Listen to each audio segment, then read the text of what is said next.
Mulvey.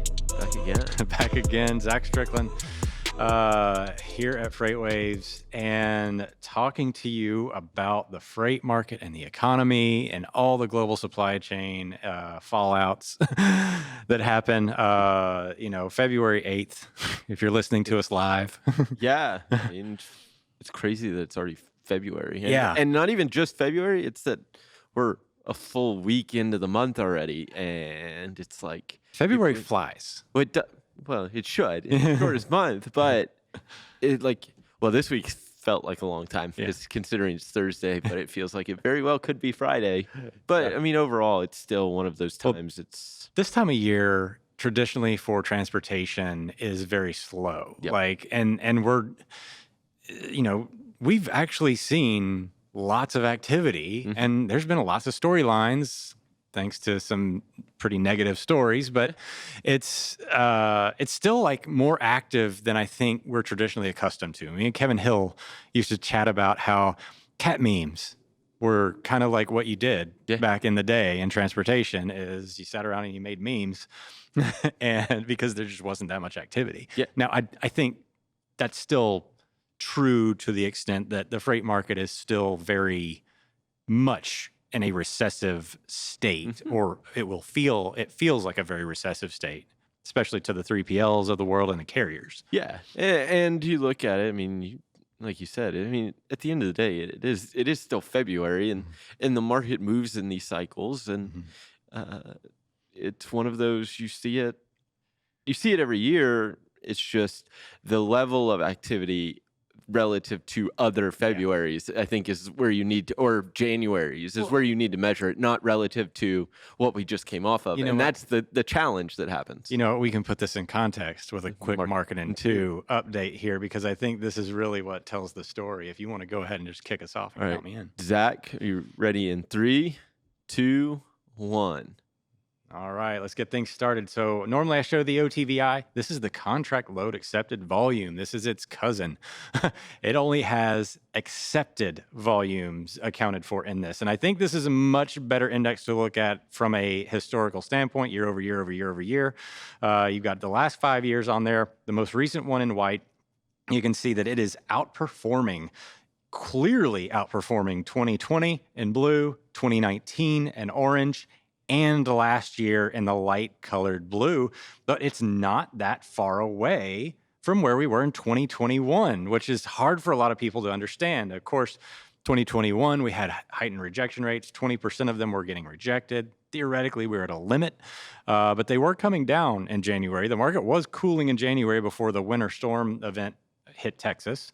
But if you look at this, demand side is not that bad. I know we've said that over and over every week, and I continue to state that the demand side characteristics, we're not slumping. We've grown year over year significantly, and it still seems to be trending in a positive direction. Let's go to the next slide here, or chart, I should say. NTIL versus OTRI, spot rates without fuel, and the tender rejection index. We're finally seeing some, downward trend, what I would consider the winter weather event in January, polar vortexing, if you will, through the middle part of the country. Again, an eastern half really disrupted a lot of freight movement and networks. Rejection rates now coming back down, as well as spot rates in general. Let's go to the next chart here. RTI versus ROTRI, the refrigerated side of things. Refrigerated spot rates still a little bit sticky, and this is important because we are about to head into the start of produce seasons, and the refrigerated side is still showing a level of stickiness, even though rejection rates are starting to fall a little bit.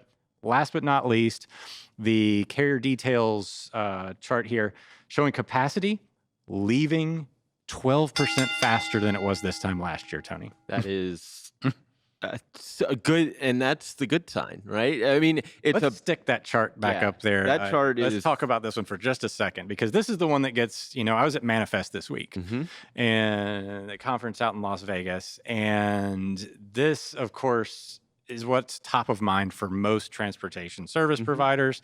How quickly are we seeing capacity exit the space? Now, this is trucking authorities that Carrier Details is doing a little bit extra work on, making sure that it's more relevant, more clean than the pure raw FMCSA data.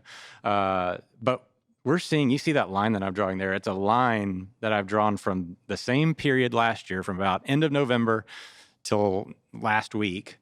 And it's falling 12% faster.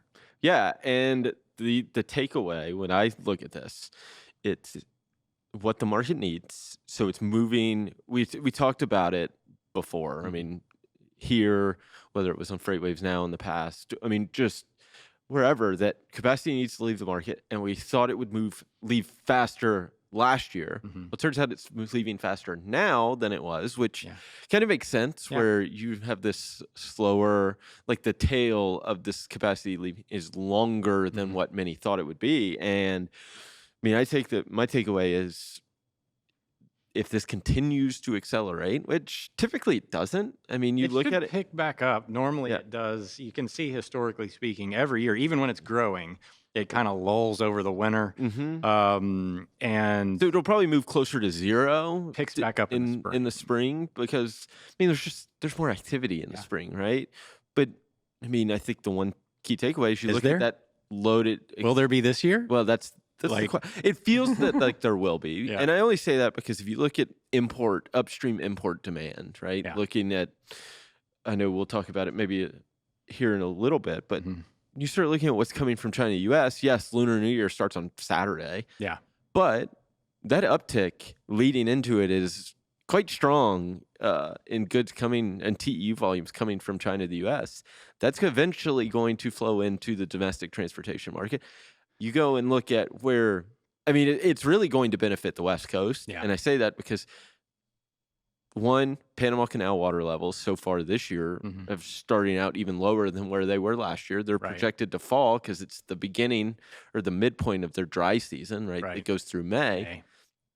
So what you're in this predicament that water levels are falling there. And then obviously the Red Sea impacts. You've got the way it sets up is the West Coast basically to drive some of this.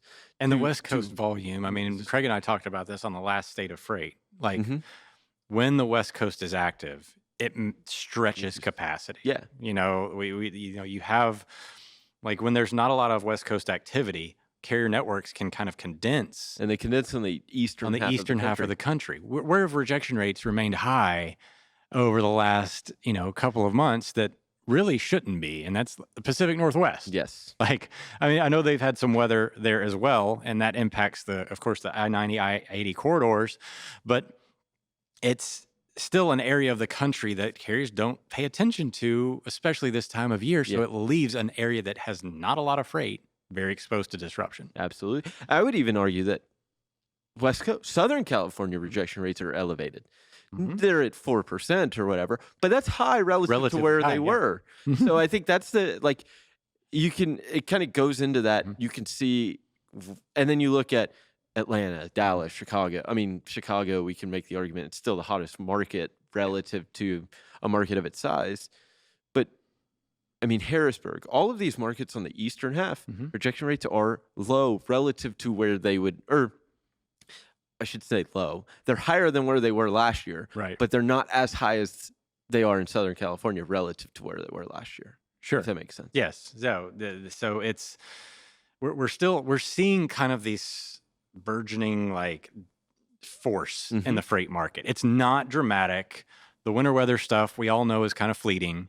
But it's still telling. But the trend line of the rejection rate kind of bottom end is still up and to the right. Yeah. Like, if you were to draw a line underneath the rejection rate bottoms over the last 6 months, it's going higher. Maybe from 3 to 3.5% higher, but it's still trending slowly higher. And that's what that capacity exodus actually should be doing. The problem with this is that later in the year, once, like, you see how capacity has not responded at all to a pretty good January. We saw spot rates. The chart that I showed you of NTIL versus OTRI, spot rates and rejection rates were higher than they were over Christmas. Yes. That should have, we go ahead and pull that up. Spot rates right there in the white line, NTIL, higher than the Christmas peak at the end of January because of winter weather. It doesn't happen. Yeah, tender rejection rates were not quite as high. But this is like this is a sign that this market is ripe for disruption at some point, and this is still early. And we released a white paper. I think it's out now. But we surveyed a bunch of shippers, and effectively, I think more than half of them were not taking anything to mitigate any risk in their transportation networks. They were logging in rates now. Yeah. And I think that just kind of highlights that they're not prepared for This any is disruption. And I think that if they're not preparing for the disruption, we saw what happened in 2020. Yes, it was an outside event that caused it to the extreme that it did. Here's the bottom line. Here's what the takeaway is for any kind of transportation manager, transportation management company, shipping, whatever. You are always going to pay attention to the near-term stuff, and you have had a pretty easy go of it for a long period of time. Yeah. On the other side of that equation, that side has not had an easy go of it. And that has forced them into aggressive bidding practices. So I understand that it isn't a problem until it's a problem. And a lot of employees are not incentivized to address future problems. No. They're just not. And that's something that companies, I think, around everywhere need to address. We have become very short-term centric as a society. And it's part of a lot of corporate cultures to kind of just say, what's my next 6 months look like? 6 to 9 months, and I know forecasts are a little messy, but if you're not preparing, if you don't see the writing on the wall with what we're saying, carriers bid the market they're in. In 12-month cycles, that's actually over the last 3 to 4 years, that's been a very bad practice. Yeah. Outside of last year. But even you could argue last year, you could have actually achieved some further rate decreases and ridden it. So the argument here is that there is a big kind of incentive for you to have a little bit more flexibility in your transportation management practices. Even though everybody's kind of falling back into this old school, old world, pre-COVID mentality of everything's fine. Because like you said, everything's fine until it's not, and then you deal with it. But the thing is, it can happen with the snap of the fingers. And I think that's the part that if you're not, you would think your transportation network or management teams need to act as risk mitigators and not, and in this market right now where you're still searching for risks or not searching for rate reductions and letting carriers basically bid to the floor, you're not mitigating any risk, right? You're taking on more risk at that time. Dynamic pricing models were a thing in COVID. Now they've kind of fallen back a little bit. But I will say this, at Manifest, I got a lot of questions around index link contracts. It sounds like it's a complicated thing. It's basically a fuel surcharge for your transportation at a lane level potentially or whatever. But at the same time, that there is a growing concern for future volatility because that type of pricing moves with the market. And that's what hedges you from that exposure to being on the bottom of route guides from a shipping perspective. Because if you're taking December rates of 2023 and applying them to, say, September of this year, the market may not support those rates any longer at that point in time, especially if we have something like a hurricane or something crazy going through economic demand or whatever. But I do want to talk about the economy a little bit here because there's still, and this is, I think, surprising, the economy still doing really well. The jobs market's super hot. 353,000 jobs added in January. Professional and business services leading the way with 74,000 of those. Healthcare coming in second with 70K. And then you had retail actually coming in third. It's interesting. It's one of those, like, you look at it and until that jobs market slows down to some degree, you're not gonna, and there's no rate cut coming in March. I don't think it was a surprise. One, given you see, what was it, in December's inflation numbers were higher than expected. So, It's nothing crazy. The labor market's still incredibly strong. Those two things need to slow down, right? Right. Because ultimately, when you cut rates, it is a demand driver. It will push prices back up. It will encourage continued hiring, Right. because so it's one of those things. I think the key takeaway is you look at the labor force participation rate, it's about 62.5. Right.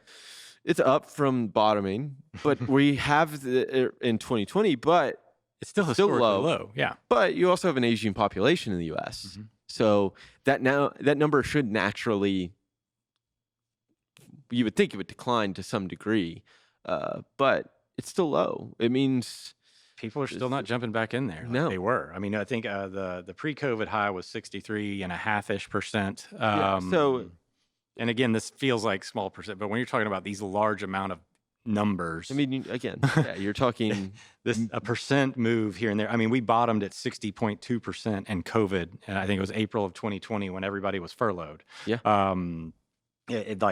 So that's like, yeah, from there's your range, 60 60 to 62 and 63.5% is kind of your range, and we're sitting just above the midway point. Yeah, so it's one of those. The economy seems like it's on better footing than wages are up 4.5%, which is good. I mean, they're higher than what the rate of inflation is, which is a positive sign and I think that's why you would probably see demand stronger than what we probably argued throughout, or what we thought it would be, where we saw this growth through 2023. Transportation has been in a recession, still very slow environment, but a lot of these other sectors, healthcare, professional and business services, that's I mean, we're a service economy, but that's still kind of like a shocking number. Yeah. I think the average growth rate in 2023 was around 20 to 30K. Yeah. So we're well above that. That's a spike for that sector. Healthcare also overachieved, I believe. Another 30,000 above average, or 2023 average. But healthcare not going away. No. Arguably becoming more important. Yeah, as you just said, the aging population. So a couple of stories to chat about here. We're hitting Chinese New Year, like you said, February 10th, Lunar New Year, or the Spring Festival, as they call it. JP, John Paul Hampstead, happy to see him throwing an article out here on FreightWaves.com. Does a really good job of conveying a lot of things for people like me to understand. So the premise of this article, China's economy is struggling. Yes. I think we have an immigration situation actually in the United States, because there's record numbers of Chinese immigrants flooding into the Texas border. But so things are kind of rough over there right now. And however, imports, if we pull up the chart of the inbound ocean TEUs volume index from China to the United States, we're right in line with where we were in the COVID era. Yeah. And that's what?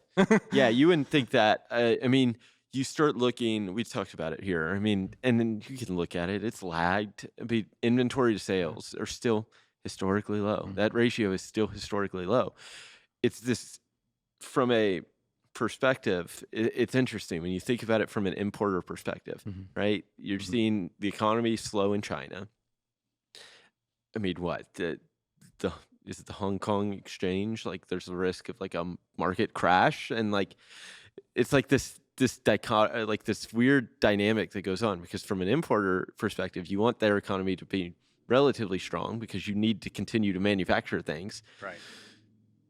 And you also need demand here to be relatively strong. Well, now one of those things is kind of slipping. Yeah. But you're also in this process of nearshoring, moving manufacturing back. Which is slow. It's not this it's a very slow process. It's like this whole driver, and then you see demand still strong, right?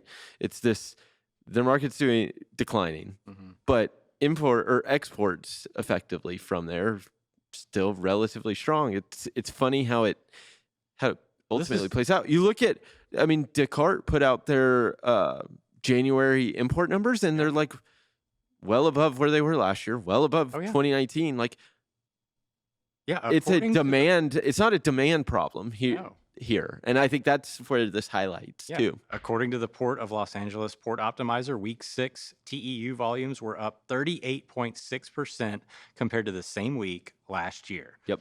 So 105,000 TEUs versus 75,000 or almost 76,000 TEUs last year for that same week. And the IOTI, absolutely, and again, we were in this period of time, and this is not measuring customs as they hit the ports. This is the bookings as they're leaving. Yeah. The ports. That's why you're seeing this upward movement, right? This is all, the spike is, of course, due to Lunar New Year.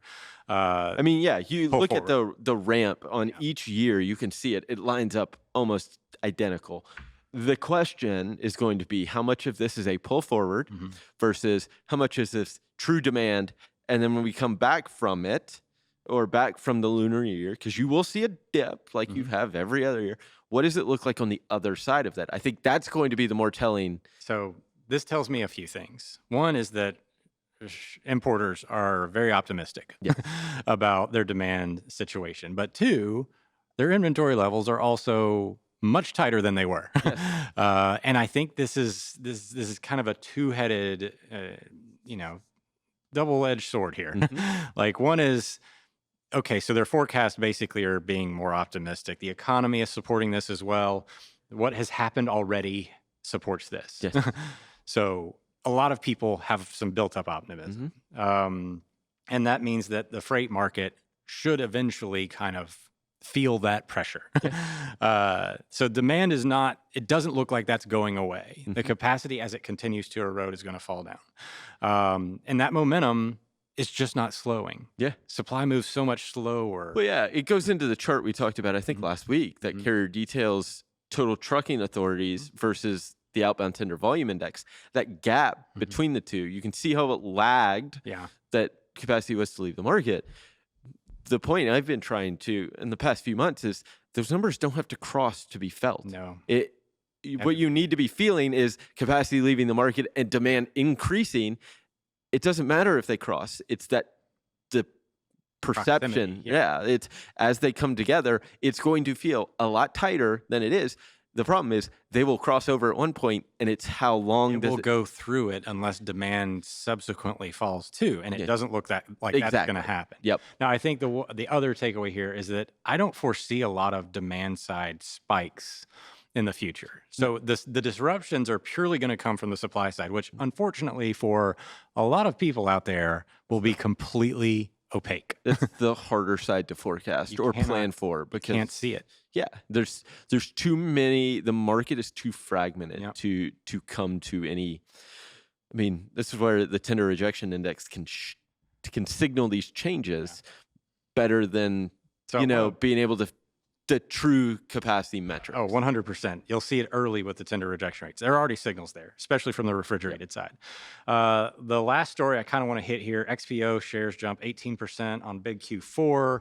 LTL, of course, XPO, the old Conway LTL provider that's now kind of on its own again. And they overachieved expectations. LTL as a sector has been overachieving because of Yellow's exit. I think that's well documented here, but Todd Maiden, who writes this article, does a great job of pointing out some of the specifics. Some of my takeaways from this: pricing, absolutely not a problem in LTL. Nope. We saw it with Old Dominion. We saw it with Saia. Everybody is making more per shipment in general. Their tonnage is up, so a lot of these volumes are getting disseminated effectively from the Yellow, so they're getting support there. They're getting a boost from pricing, support from volume. They may be able to skip right through. LTL may have just skipped right through a freight recession environment, especially in the national carrier level. Now, my one big concern, I want to read a few quotes here. Indications from XPO's customers suggest demand will be flat to up in the first half of 2024, what we just talked about. Even more optimism for the back half, CEO Mario Harik said on Wednesday's call with analysts. Pricing on contract renewals was 9% higher year over year for a second straight quarter. So pricing, not a problem, like we said. Here's my concern. Purchase transportation expenses as a percentage of revenue were down 270 basis points. Guess who's also addicted to the truckload environment? LTL carriers. Their purchase transportation expense is going down because the truckload market is recessive. I'm going to watch this one in the future because that is I think the one big risk to LTL in the future. Now, my question would be, they're outsourcing less. They are outsourcing less. Which is a positive, which should be a positive to help boost that number and limit their exposure maybe to the... Yeah, this is definitely not me saying I have concerns about XPO in general. Yeah, I'm saying they're doing the right things by reducing their exposure to this purchase transportation. Yep. However, do they have the capacity to surge and flex? Yeah, that'll be the question. It's not going to be a question just for them. It's going to be a question across the LTL market as a whole, I would say. So I think we're still on this wave of optimism. I think I'm right there with it. I think we see the economy and freight market continue this trend for a bit. I don't see a reason to doubt it, do you? Not yet. So, but we won't until something tells us to. Yeah, I know. Buckle up. Have a great week.